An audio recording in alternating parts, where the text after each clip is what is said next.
Kerusakan lingkungan. Manusia berinteraksi dengan sesamanya maupun dengan lingkungan. Interaksi antara manusia dan lingkungan yang tidak seimbang akan menimbulkan berbagai masalah, misalnya kerusakan lingkungan.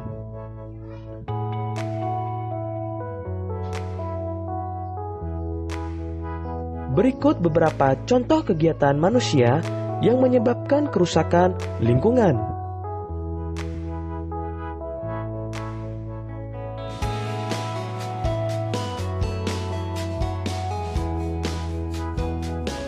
Pertama, membakar hutan. Kebakaran hutan mengakibatkan hilangnya habitat dan sumber makanan bagi satwa.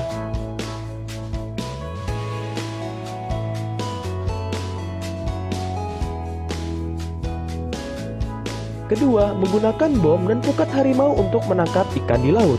Menangkap ikan menggunakan bom dan pukat harimau mengakibatkan rusaknya terumbu karang dan kematian hewan laut lainnya. Selanjutnya, bagian-bagian tumbuhan. Tumbuhan memiliki beberapa bagian. Setiap bagian tumbuhan memiliki fungsi masing-masing.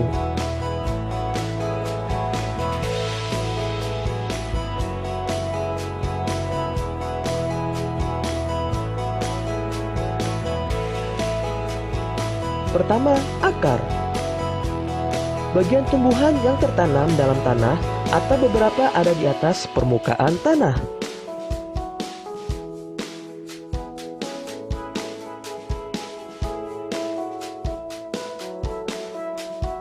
Jenis-jenis akar. Akar serabut. Akar serabut dimiliki oleh tumbuhan biji berkeping satu. Akar serabut berbentuk seperti serabut dan berukuran kecil. Contoh tanaman padi, tanaman jagung.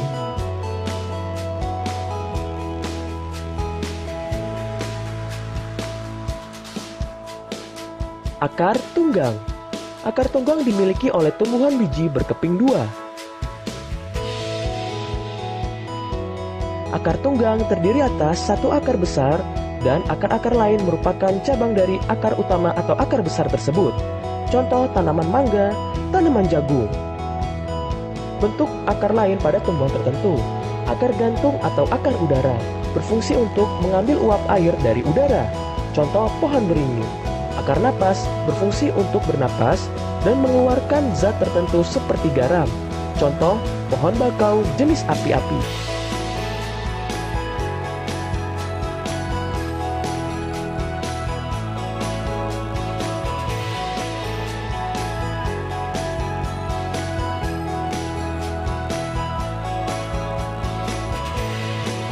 Akar papan atau banir berfungsi untuk membantu tegaknya tumbuhan. Contoh, akar pohon kenari dan pohon randu. Akar tunjang berfungsi untuk penahan tumbuhan agar tidak roboh. Contoh, akar pohon bakau dan pandan.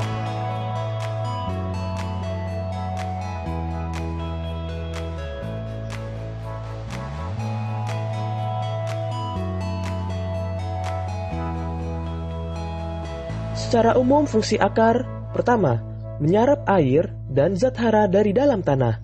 Kedua, menguatkan berdirinya tumbuhan pada tempat tumbuhan. Ketiga, menyimpan cadangan makanan.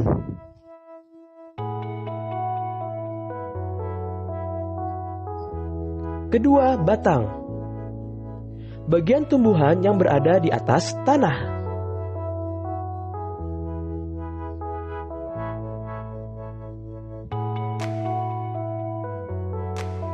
Jenis-jenis batang. Batang berkayu, memiliki zat kayu dan kandungan air yang lebih sedikit. Contoh, pohon jati, pohon mangga, pohon beringin.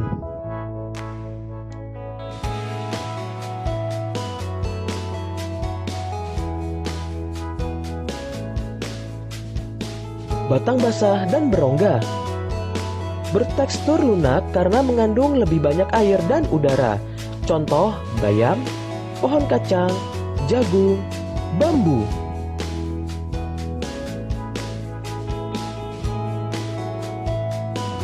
Secara umum fungsi dari batang pertama, menyalurkan air, zat hara, dan zat makanan ke seluruh bagian tumbuhan. Kedua, tempat tumbuhnya daun, bunga, dan buah. Ketiga, tempat menyimpan cadangan makanan. pada beberapa jenis tanaman tertentu, misalnya tanaman tebu.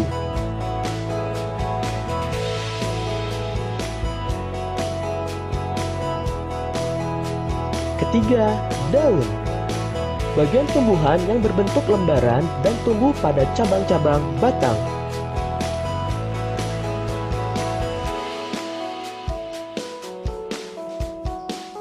Daun dibedakan berdasarkan tulang daun.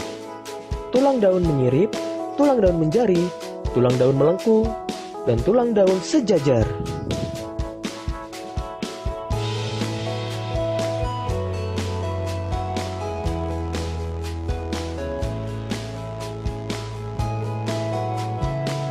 Secara umum, fungsi dari daun pertama, sebagai tempat fotosintesis. Fotosintesis adalah proses pembuatan makanan pada tumbuhan dengan bantuan energi cahaya matahari. Kedua, sebagai tempat penguapan air. Ketiga, sebagai alat pernapasan pada tumbuhan.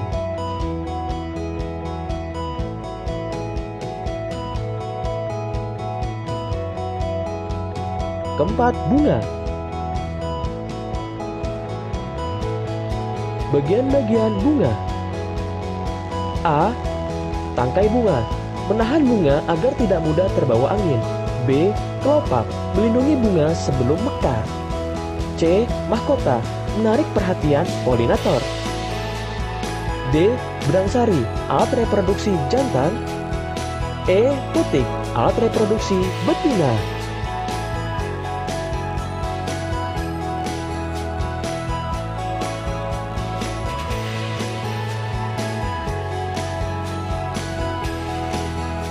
Polinator adalah hewan yang membantu penyerbukan pada bunga. Contohnya, kupu-kupu, lebah, dan semut.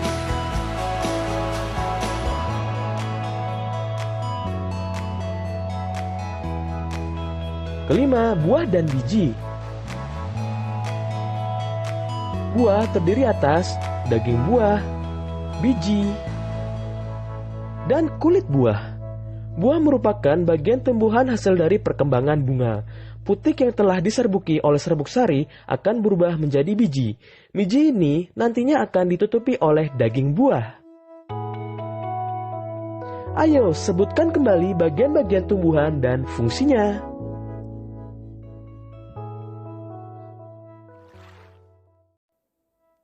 Di video kali ini, kita akan belajar muatan pelajaran ilmu pengetahuan alam pada tema 3, subtema 2, kelas 4. Pemanfaatan hewan sebagai sumber daya alam. Hewan memiliki banyak manfaat dalam kehidupan manusia. Hewan dimanfaatkan sebagai bahan makanan, bahan obat-obatan, dan dapat juga dimanfaatkan tenaganya oleh manusia. Berikut beberapa contoh pemanfaatan hewan bagi kehidupan manusia. Contoh pemanfaatan hewan oleh manusia antara lain: 1. Ayam. Ayam dimanfaatkan untuk diambil telur dan dagingnya. 2. Kerbau dan sapi. Kerbau dan sapi dimanfaatkan untuk diambil dagingnya.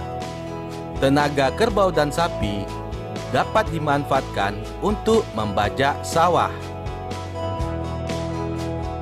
Selanjutnya, ikan koi, kucing, dan kelinci dapat dimanfaatkan sebagai hewan peliharaan.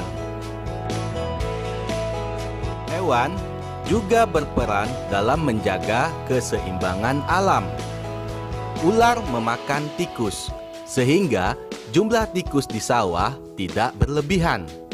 Oleh karena itu, tanaman padi tidak habis dimakan tikus, sehingga petani dapat memanen padi. Ular di sawah berfungsi menjaga keseimbangan alam, yaitu keseimbangan jumlah tikus dan tanaman padi. Akibat jika keseimbangan alam tidak terjaga. Sebagai contoh, Ular sawah musnah atau hilang dari sawah. Tikus sebagai hama padi tidak ada pemangsanya lagi. Jumlah tikus akan semakin banyak. Akibatnya, tanaman padi akan habis dimakan tikus. Cara menjaga keseimbangan alam. Pertama, tidak memanfaatkan hewan secara berlebihan. Hal ini mengakibatkan hewan tersebut menjadi langka atau punah. 2. Menjaga habitat atau tempat hidup hewan. 3. Tidak membeli barang yang berasal dari bagian tubuh hewan langka. Selanjutnya, bagian-bagian tubuh hewan dan fungsinya. Hewan memiliki beberapa bagian tubuh. Setiap bagian tubuh hewan memiliki fungsi masing-masing. Bagian-bagian tubuh ikan dan fungsinya. Sisik berfungsi sebagai pelindung tubuh. Badan yang ramping memudahkan ikan bergerak di dalam air. Ekor berfungsi untuk membantu pergerakan di air. Sirip berfungsi untuk berenang. Insang berfungsi untuk bernapas.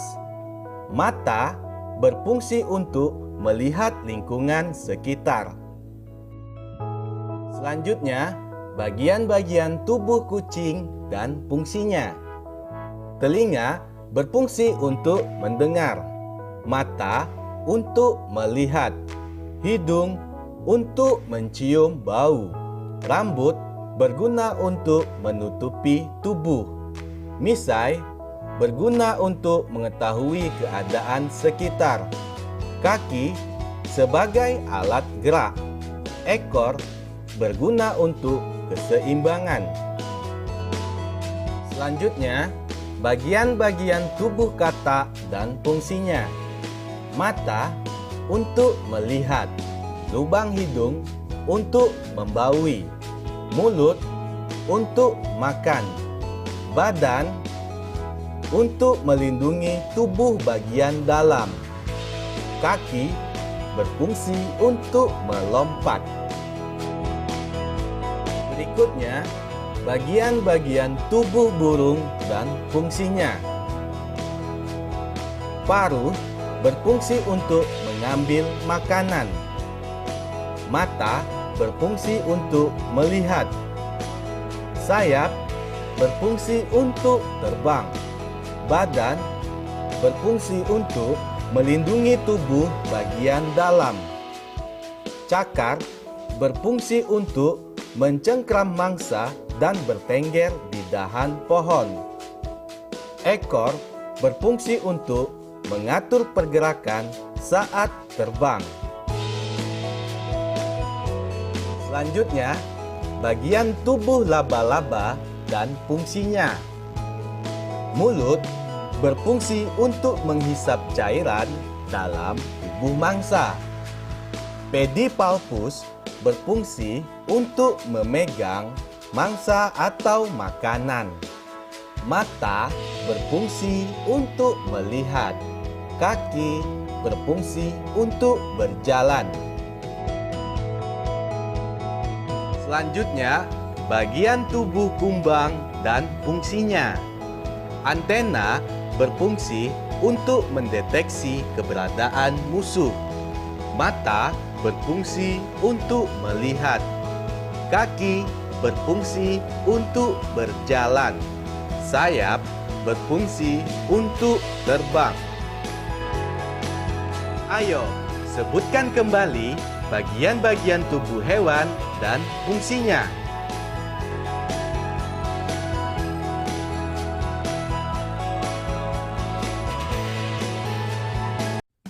Di video ini, kita kembali belajar pada tema 3, subtema 3, muatan pelajaran ilmu pengetahuan alam. Pembelajaran 1, peduli terhadap kelestarian sumber daya alam dan lingkungan. Peduli terhadap kelestarian sumber daya alam dan lingkungan sekitar dapat dilakukan dengan cara peduli terhadap hewan dan tumbuhan. Hewan dan tumbuhan memberi banyak manfaat kepada manusia. Sudah seharusnya kita menjaga dan merawatnya. Tanaman yang tidak terawat mudah terserang hama dan penyakit. Tanaman akan terlihat layu dan tidak segar karena tanaman tersebut kurang nutrisi dan air. Jika keadaan tersebut berlangsung secara terus-menerus, maka tanaman tersebut akan mati. Hewan yang tidak terawat juga mudah terserang penyakit. Misalnya, burung merpati yang sakit dapat menularkan penyakit ke makhluk hidup lain. Selain itu, kandang dari burung merpati yang jarang dibersihkan akan menimbulkan bau tidak sedap. Jika burung merpati didiamkan tanpa perawatan, maka burung tersebut akan mati. Ciri-ciri tumbuhan yang terawat dan tidak terawat. Ciri-ciri tumbuhan yang terawat yaitu daun berwarna hijau dan segar serta tidak layu. Batang terlihat kokoh dan tidak rapuh. Juga tidak mudah terserang hama dan penyakit. Ciri-ciri tumbuhan yang tidak terawat yaitu daun berwarna kekuningan hingga kecoklatan dan layu. Batang mudah rapuh dan kering. Mudah diserang hama dan penyakit sehingga permukaan daun berlubang. Selanjutnya, ciri-ciri hewan yang terawat dan yang tidak terawat. Hewan yang terawat yaitu tubuh terlihat tegak dan bergerak lincah.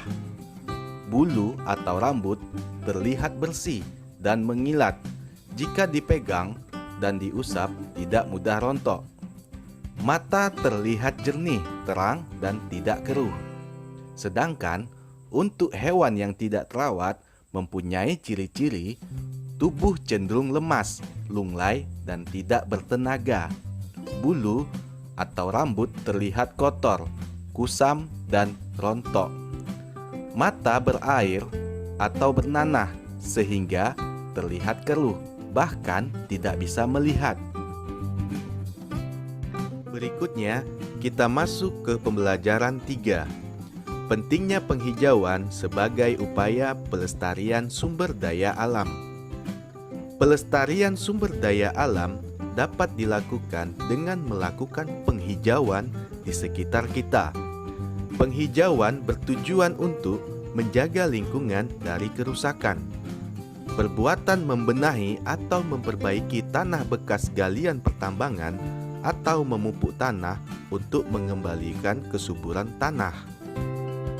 Penghijauan dapat dilakukan dengan memanfaatkan lahan kosong di sekitar kita untuk ditanami dengan tanaman obat.